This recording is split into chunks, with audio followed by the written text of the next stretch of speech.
ప్రతి 15 ఏళ్ళకోసారి చేసుకోవాల్సిందే.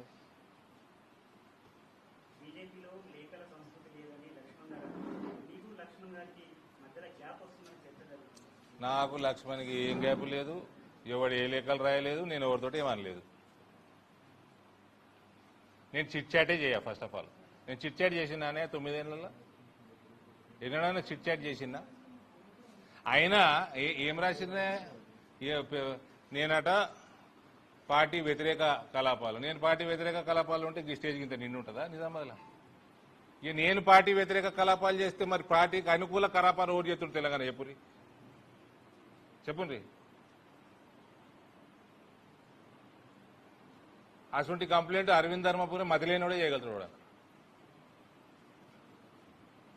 నేనంటే బూతులు మాట్లాడాను, ఆర్టిఫిషియల్ ఇంటెలిజెన్స్ పెట్టుకొని మొత్తం స్క్రీనింగ్ అయ్యారు. ఏడైనా బూతులు మాట్లాడినాను. కేసీఆర్ని తిట్టిన రోజులు కూడా నేను బూతు మాట మాట్లాడలే. ఇప్పుడేం మాట్లాడతాను?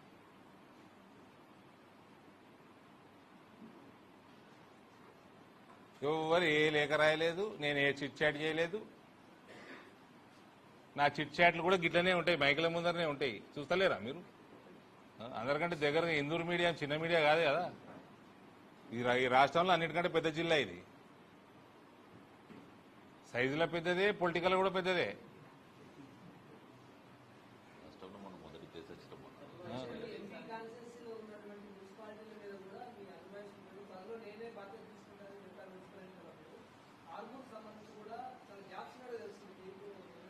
ఇగో నేను చూస్తున్నా, ఓకే ఆర్మూరు రాకేష్ దగ్గరకు పోయి, రాకేష్ నా తోబుట్టుతో సమానం. ఆయన ఏజ్లో పెద్దగా ఉన్నా నాకన్నా పాలిటిక్స్లోకి తీసుకొచ్చింది నేను. ఎమ్మెల్యే అయిండు. ఎమ్మెల్యే అయినప్పుడు రాకేష్ గారికి ఓపెన్గా నేను సలహా ఇస్తున్నా. నా సోదరుడు ఆయన. ఎమ్మెల్యే కాగానే ఏంది తేనె లెక్క ఈగలు మస్తు ఆలుతాయి. ఈగ దగ్గర నీకు నువ్వు లీడర్వి, నీకు బూత్ కార్యకర్తతో పని, ప్రజలతో పని. No coterie, no inner circle. నాకు ఇది కావాలి, నాకు అది కావాలి, నా కోటరీ, ఇది ఎంపీ కోటరీ. ఇది ప్రెషర్ ఉంటూనే ఉంటుంది, అందరికి ఉంటుంది. రాకేషే కాదు, ప్రతి ఒక్కరికి ఉంటుంది. నాకు కోటరీ లేదు. మా సోదరుడు రాకేష్ కూడా అదే చెప్తా, కోటరీ పెట్టుకోవద్దు. అందరు వస్తారు, అందరికి పని చేద్దాం. ఆయన today Rakesh Reddy is an icon in Telangana BJP. There is no doubt. పని చేస్తున్నాడు కాబట్టి, మాట్లాడే సత్తా ఉంది కాబట్టి he's become an icon in Telangana. And I will always be proud about it. Rakesh నేను బీజేపీలోకి తీసుకొచ్చినాని. పని చేసేటోడు దగ్గర వచ్చి సోది పెడతా ఉంటారు చాలా మంది. ఆ సోది ఇప్పుడు మాకంటే నాకు చరిత్ర డి శ్రీనివాసు కథ కార్ఖానా పార్టీని నడిపించి పార్టీని గెలిపించిన చరిత్ర ఉన్నది మా కుటుంబంలో. మాకు అలవాటు ఉన్నది. ఆయన పాపం పాలిటిక్స్లో కొత్తగా వచ్చిండు. సోది పెట్టేటోళ్ళు చాలా మంది జమ అవుతారు ఎమ్మెల్యే కాగానే. ఆర్మూర్లో ఫస్ట్ టైం బీజేపీ ఎమ్మెల్యే. మళ్ళా 2 చెవులు ఇచ్చిండ్రు, ఒక చెవులు వినాలి, ఒక చెవులు వదలాలి. అది రాకేష్ చాలా smart fellow, very smart guy. పెద్ద పెద్ద బిజినెస్లు చేసినోడు, ఈజీగా అర్థం చేసుకుంటాడు. మీరు దాని గురించి ఆలోచన చేయాల్సిన అవసరం లేదు. మీ మీడియాలు బాగా ఛానల్ అయిపోయినాయి. ఎవడో రిపోర్ట్ చేయాలి. లాస్ట్ 15 రోజుల నుంచి కంటెంట్ లేదు. రాకేష్ రెడ్డి మధ్యలో, అరవింద్ మధ్యలో, లక్ష్మణ్ అరవింద్ మధ్యలో, ఈటల సంజయ్ మధ్యలో, కిషన్ రెడ్డికి ఇంకోల మధ్యలో ఏమి గ్రూపులు లేవండి. చిన్న చిన్న సమస్యలు ప్రతి పార్టీలు ఉంటాయి, మీ ఛానల్లో కూడా ఉంటాయి. చెప్పాలనా? అన్ని ఛానళ్ళ చరిత్ర తెలుసు నాకు. అన్ని ఛానళ్ళలో ఏమేమి ఉన్నాయి అన్నీ తెలుసు రాజకీయాల్లో. ఎందుకు రాయలేనా? నేను రాస్తున్నంటే పెద్ద పెద్ద పేపర్ల కంటే ఎక్కువ ఉంది సబ్స్క్రిప్షన్ నాకు. రాయమంటావా?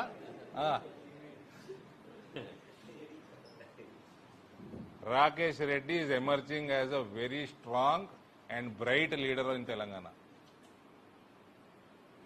ఏమైనా ఉంటే మేమేం మాట్లాడుకుంటాం. అక్కడ ఫస్ట్ టైం ఎమ్మెల్యే వచ్చిండు కాబట్టి ఆశావాహులు పెరుగుతారు. పాత వాళ్ళని కొత్త వాళ్ళని బ్యాలెన్స్ చేయగలిగినంత ఆయన చేస్తున్నాడు, చేయలేని మేము చేస్తాం. అది మా ఇద్దరి మధ్యలో సమస్య. అది నా బాధ్యత, ఆయన కంటే ఎక్కువ బాధ్యత నాది. అది నేను చెప్పింది, ఇప్పుడు కూడా చెప్తున్నా. Armoor is a strong assembly segment for BJP. 2019 poll percentage for BJP was highest. Even in 2024 poll percentage is highest. మా దినేష్ 45,000 మెజారిటీ ఇచ్చినా అంటాడు. 45,000 మెజారిటీ ఇచ్చింది, హైయెస్ట్ మెజారిటీ నిజామాబాద్ రూరల్ ఇచ్చింది. But poll percentage 54% is from Armoor, 52 is from Nizamabad rural. అంత strong సెగ్మెంట్లో ఆశావాహులు ఎక్కుంటారు, పంచాయతీలు ఎక్కుంటాయి. ఆయన తల జుట్టు పీక్కుంటాడు. అంటే ఆయన నా అంత అదృష్టవంతుడు కాదు కదా, నాకు జుట్టు లేదు పీక్కొని, తోడు పీకలేడు కూడా.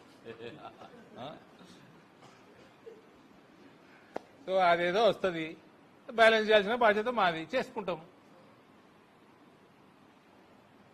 మీరు జుట్టు పీక్కోకూరు. ఇంకా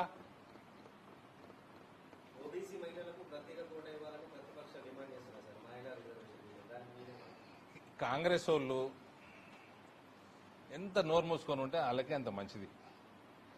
అందులో తెలంగాణలో మీ లఫంగ చరిత్ర నాకంటే ఎక్కువలకు తెలియదు. మండల్ కమిషన్ కాంగ్రెస్ అనుకూలంగా ఉండేనా?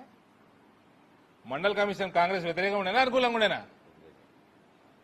ఏం మాట్లాడతారు వాళ్ళు?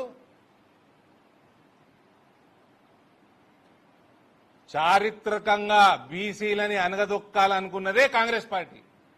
నేను కులాలు మాట్లాడే ఎక్కువ, నోట్లు వేలు పెడితే మాట్లాడతా. మండల్ కమిషన్ చూడని వాళ్ళు లేరా? యువకులందరూ మీరు చూసి ఉండరు. నేను 9th క్లాస్ ఉంటుంది, లొల్లి లొల్లి దేశం మొత్తం. దానికి ఊళ్ళ కోసం మండల్ కమిషన్ బీసీలకే కదా. దానికి వ్యతిరేకంగా ఉండేనా, అనుకూలంగా ఉండేనా? వీళ్ళు వ్యతిరేకంగా ఉండేనా అంటే గడబడలే ఆ రోజు. ఇలా బీసీలు అని మాట్లాడుతున్నారు, ఎక్కడెక్కడోలో బీసీలు మాట్లాడుతున్నారు. ఇలా ఒక కొత్త పార్టీ వస్తుంది, ఆమె కూడా బీసీ మాట్లాడుతుంది. కాంగ్రెస్ చరిత్రహీనుడు బీసీల గురించి మాట్లాడుతందుకు ఎవరికన్నా అస్సలు హక్కు ఉండదంటే కాంగ్రెస్ పార్టీకి ఉండదు. ఇప్పుడు కొత్త మేడం మాట్లాడుతుంది, పాత మేడమే, కొత్త పార్టీ, కొత్త సబ్జెక్ట్.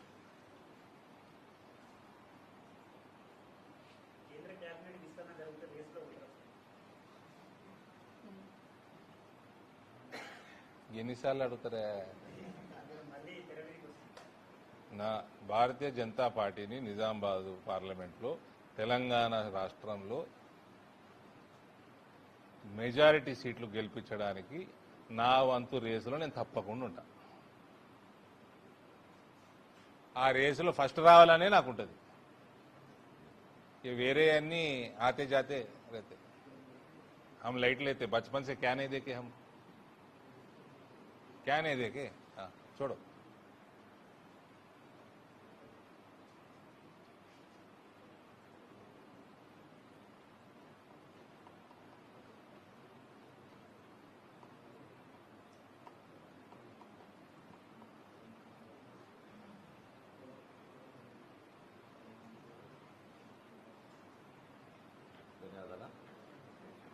ఆ దివాకర్కి